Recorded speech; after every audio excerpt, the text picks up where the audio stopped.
C'est une île perdue au cœur de l'océan Indien, à 8000 km de la métropole. Et pourtant, c'est encore la France. C'est même ici, à Mayotte, que se trouve la plus grande maternité du pays. Allez, t'y es là. Allez, c'est bien là, allez. Continue. Super, on continue, encore. Voilà. Allez, ça y est. Félicitations. Chubaba. Yeah. 9000 bébés y naissent chaque année. La plupart de leurs mamans sont des clandestines, originaires de l'archipel des Comores, situé à 70 km. Alors, les contractions, elles ont commencé quand? Hier, d'accord.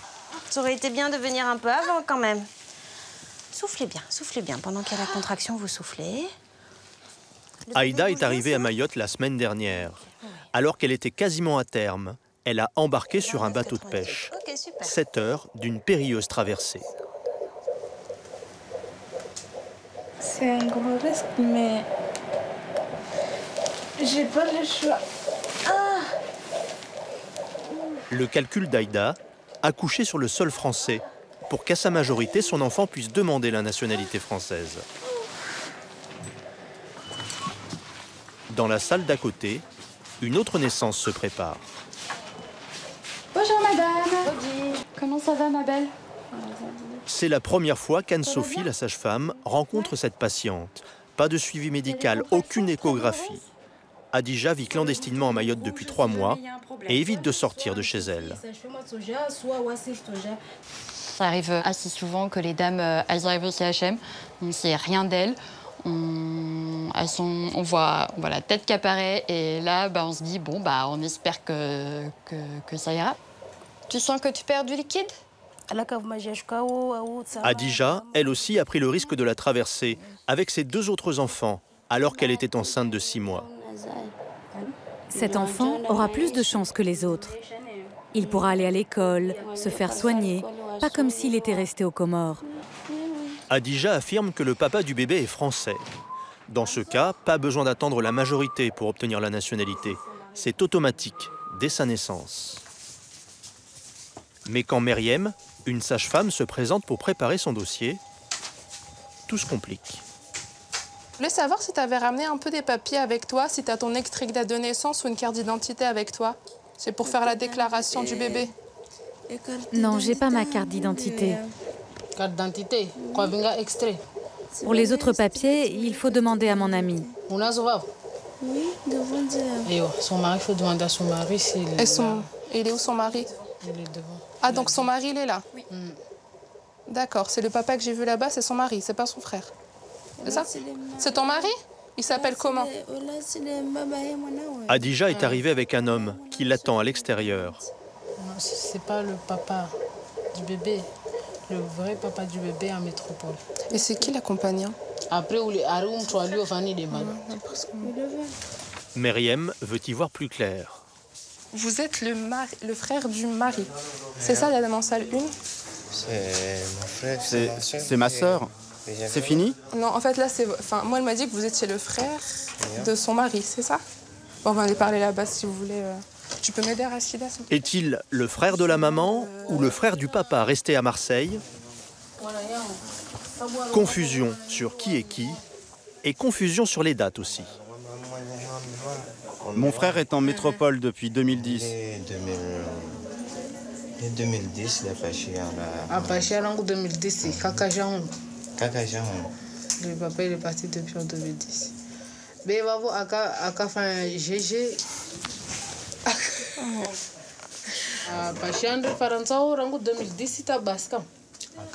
Septembre. Si, il est revenu en septembre 2015. Septembre 2015, pour un accouchement 5 mois plus tard, ça ne concorde pas non plus. L'histoire d'Adija semble peu plausible. On sait pas, c'est pas très clair. Les sages-femmes ne sont pas dupes, mais elles n'ont pas le choix. Ces femmes sont sur le point d'accoucher. Impossible de les renvoyer.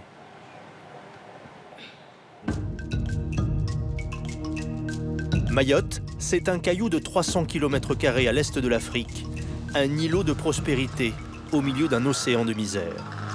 Le revenu moyen par habitant y est 10 fois supérieur à celui des Comores, l'archipel voisin. Et comme c'est un département français, l'école et les soins y sont gratuits. Un Eldorado qui fait des envieux. Chaque nuit, les vedettes de la PAF, la police aux frontières, ramènent à terre des clandestins, interpellés alors qu'ils cherchaient à accoster sur l'île. Ce soir-là, 70 personnes étaient à bord de ces petits bateaux de pêche qu'on appelle des kwassa-kwassa. Des hommes, des femmes et des enfants qui ont tenté ce qu'on appelle ici la traversée de la mort. 70 km de mer sur ces embarcations fragiles.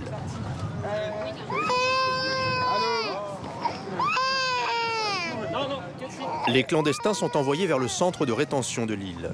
Mayotte expulse 20 000 étrangers en situation irrégulière chaque année, soit autant qu'en métropole. Asseyez-vous au bout là-bas, monsieur. Asseyez-vous tout au bout là-bas. Vous avez encore une place. Si certains sont arrêtés, d'autres parviennent à passer entre les mailles du filet et à s'installer à Mayotte. Pour eux, commence alors un jeu du chat et de la souris avec les hommes de la PAF. Mayotte, c'est 212 000 habitants, dont un tiers sans titre de séjour. Des Comoriens pour la plupart, qui vivent dans ces bidonvilles, à flanc de montagne. Des terrains squattés où ils installent leurs bangas, des cases de tôle sans eau courante. Des zones où David et ses collègues font régulièrement des descentes. Ah, il part. Oui, René, il y a un individu, casquette Canal+, noir, pantalon rouge, là, il a pris à droite. Il va venir vers vous, là, il est à Tchambo. Ouais, c'est bien reçu.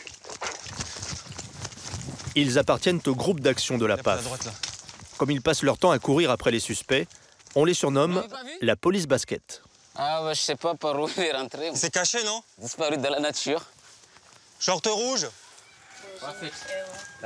Cette femme ne cherche pas à s'enfuir.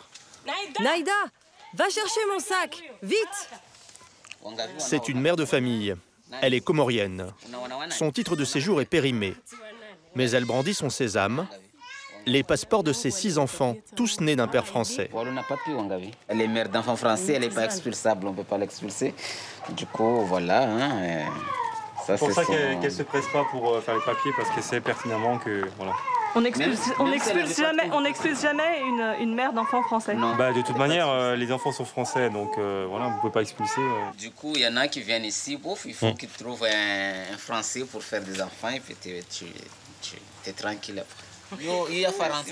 Au nom du regroupement familial, elle a le droit de faire renouveler son titre de séjour chaque année. Merci. On est en train de descendre progressivement, on a fait quelques contrôles. Je pense qu'on arrive bientôt à la rue Jeanne d'Arc. Les 15 policiers du service action arrêtent en moyenne 10 clandestins par jour. Ça, c'est vous, ça? Ce Comorien, lui, est en règle. Ok, c'est bon, c'est validé. La dame, elle a des papiers? Non, il n'y a rien. Mais sa belle-fille, derrière lui, semble mal à l'aise. Là, c'est mon beau-père. Lui, c'est mon fils. Son père est aux Comores. Madame aussi, elle va venir avec nous parce qu'elle n'a pas de papier. Elle s'appelle Siti. Elle comprend qu'elle va être expulsée. Là, la dame veut laisser l'enfant au voisin, donc on ne peut pas laisser l'enfant au voisin. Donc elle va prendre cet enfant en ami. Cela peut paraître étonnant, mais le policier doit insister pour que la mère garde son fils de 2 ans avec elle. C'est une situation fréquente. Ces femmes préfèrent confier leurs enfants à des proches plutôt que de repartir avec eux aux Comores.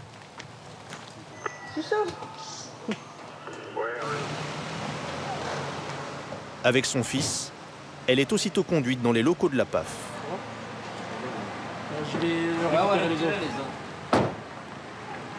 Siti va tenter d'attendrir les policiers. Il y a un an, je suis venue parce que mon fils avait mal au pied et qu'il fallait le soigner. Il souffre énormément et parfois je dois l'emmener à l'hôpital. La Comorienne sait que des problèmes médicaux peuvent justifier un titre de séjour. mais elle n'a aucune preuve. Pour pouvoir rester à Mayotte, il y en a qui sortent des histoires, hein. Il y en a que c'est la vérité, il y en a où c'est des histoires, donc on pèse le pour et le vrai du faux, et puis on voit des fois, on fait le maximum de vérif. Alors qu'en métropole, les clandestins restent jusqu'à 45 jours en centre de rétention, à Mayotte, ils sont expulsés en moins de 24 heures. Une procédure express face à l'afflux de sans-papiers comoriens.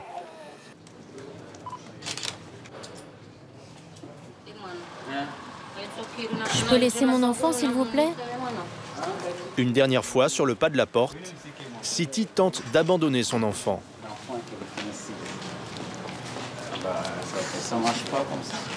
C'est ce que je l'ai dit depuis la boîte, ça ne marche pas comme ça. Elle sera renvoyée aux Comores le lendemain matin, par bateau, avec son fils.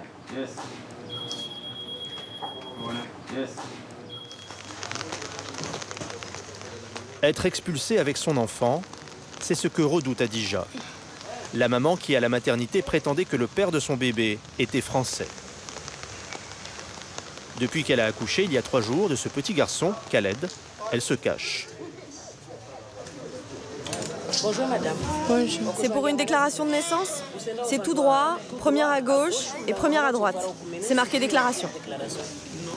Si elle prend le risque de venir ici en centre-ville, c'est dans l'espoir de déclarer son enfant. J'avais peur de venir ici. C'est pas rassurant. J'ai pas mes papiers. Si mon enfant devient français, ce sera bon. Mais pour l'instant, si la police m'attrape, il me renvoie direct aux Comores. Bébé ou pas bébé, dès que je sors, je suis à l'affût. J'ai toujours peur de me faire attraper. Pour l'occasion, Adija s'est faite belle. Elle a revêtu la salouva, la tenue de fête, et le kilachi, le chapeau traditionnel. Car elle sait qu'elle joue ici son vatou. Vous pouvez venir, madame.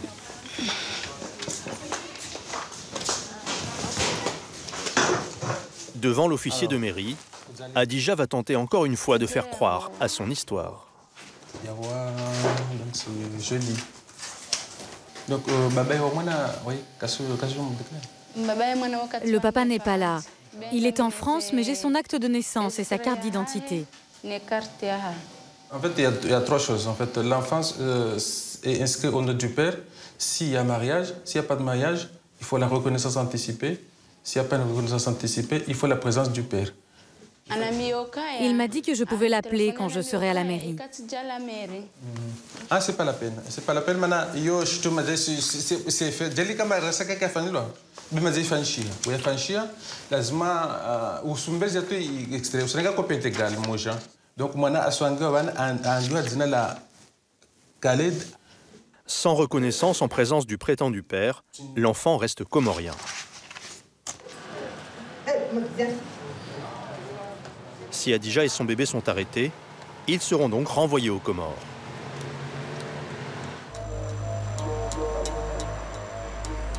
Les seuls qui ne risquent pas l'expulsion, ce sont les mineurs isolés qui vivent dans ces bidonvilles. Assiam a fait la traversée tout seul, il avait 8 ans. Ses parents préfèrent le savoir ici qu'avec eux aux Comores.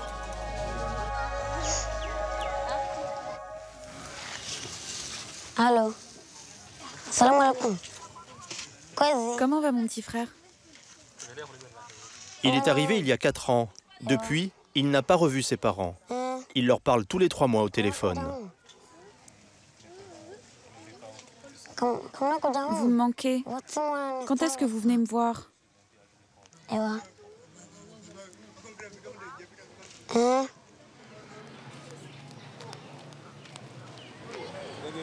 À son arrivée, Assiam a erré dans ce bidonville pendant 2 mois avec un autre enfant abandonné. Ils ont tous deux été recueillis par cette femme, Mariana, elle aussi comorienne. Elle les considère désormais comme ses fils. Siam et Ben. J'ai 2 garçons. Aujourd'hui, pas de poisson, pas de sauce, que du riz. Mariana ne travaille pas. Son mari enchaîne des petits boulots sur les chantiers. Tous deux sont en situation régulière et ont à peine de quoi faire vivre leur propre fille. Mais ils respectent la moussada, l'entraide communautaire, un des piliers de la société comorienne. Je les ai recueillis pour qu'ils ne deviennent pas des bandits. Ou pire, des éleveurs de chèvres. Si j'avais les moyens, je recueillerais tous ceux qui traînent dehors. Faute de place dans les chambres, Assiam s'est installé dans le salon. Moi, je dors ici sur ce canapé. Et là, il y a Ben, il est comme un frère. Parfois, on se couche sans manger. Sa mère lui a expliqué qu'elle ne tenterait pas de revenir à Mayotte. Trop cher, trop dangereux. Mais elle lui a dit qu'il devait rester ici pour profiter des opportunités offertes par la France. Avant d'être ici, c'était galère. Comme à Siam, il serait entre 3 et 6 000 enfants à vivre à Mayotte sans leurs parents. La plupart ne sont pas scolarisés. On les appelle les chats sauvages. Ils sont accusés d'être à l'origine de la délinquance en forte hausse à Mayotte depuis quelques années. Assiam, lui, a eu de la chance. Il a rencontré Aurélie, cette jeune femme médecin de 33 ans qui consacre son temps libre à la cause des mineurs isolés. Ça va? Elle a créé au cœur du bidonville cette école des rues. Grâce à ses économies, à quelques subventions et à des contrats civiques comme cette jeune fille qui fait la classe. Du genre masculin. Avec quel mot on peut mettre un devant? Un chat. 150 jeunes déscolarisés profitent de ces cours. Et ce déterminant? 20 heures par semaine, Assiam et les autres suivent des enseignements de base en mathématiques et en français. Voilà, à son âge, il a une belle écriture et surtout est très assidu. Et il écoute, il note, il met différentes couleurs. Donc oui, je suis impressionnée par son travail et son envie de s'en sortir. Assiam a commencé les cours il y a 1 an. S'il écrit bien le français, il le parle encore mal. Mais il s'accroche, car il sait que son avenir dépend aussi de sa maîtrise de la langue.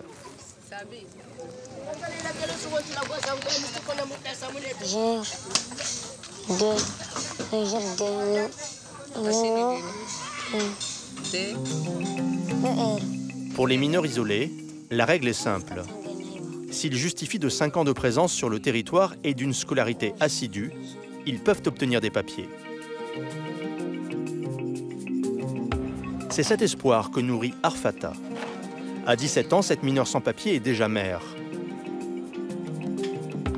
Elle a d'abord espéré que sa fille, Laïsa, lui permette de régulariser sa situation. Le père est français, mais il n'a jamais voulu la reconnaître. Ça aurait été bien parce qu'elle aurait la nationalité française. Et moi aussi, j'aurais un avantage pour faire mon séjour. À Mayotte, on parle même de bébés sans amour, des enfants prétextes conçus pour obtenir des papiers. Arfata, elle, évoque une grossesse accidentelle. Comme elle a fait ici toute sa scolarité, elle sait qu'elle a une autre carte à jouer. Ses bulletins scolaires, qu'elle conserve comme des talismans. 5e. Là, au lycée. Là, quand j'étais en 5e aussi. Quelques papiers qui résument une enfance française et qui devraient lui permettre de vivre ici en toute légalité. Ça aussi, ça c'est mon diplôme national de brevet. Je me sens française. Pour quelle raison? Parce que je suis ici depuis toute petite et pour moi, je suis française.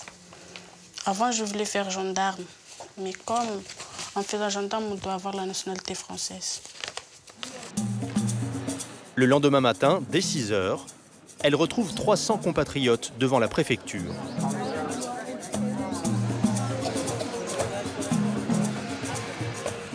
Arfata va faire sa première demande de titre de séjour. Ici, c'est mon avenir qui se joue. Et j'aimerais bien entrer là-dedans pour voir ce qui se passe. Pour toi, avoir des papiers, ça signifie quoi? Ça signifie ma sécurité. Et je pourrais voyager, aller là où je veux. Je suis venue pour faire ma première demande de séjour. Première demande de séjour, ok. Vous avez vos dossiers complets? Oui. Pour réunir la quinzaine de documents administratifs nécessaires, Arfata a dû demander à des membres de sa famille de retourner aux Comores. Merci. Mais son dossier n'est toujours pas complet.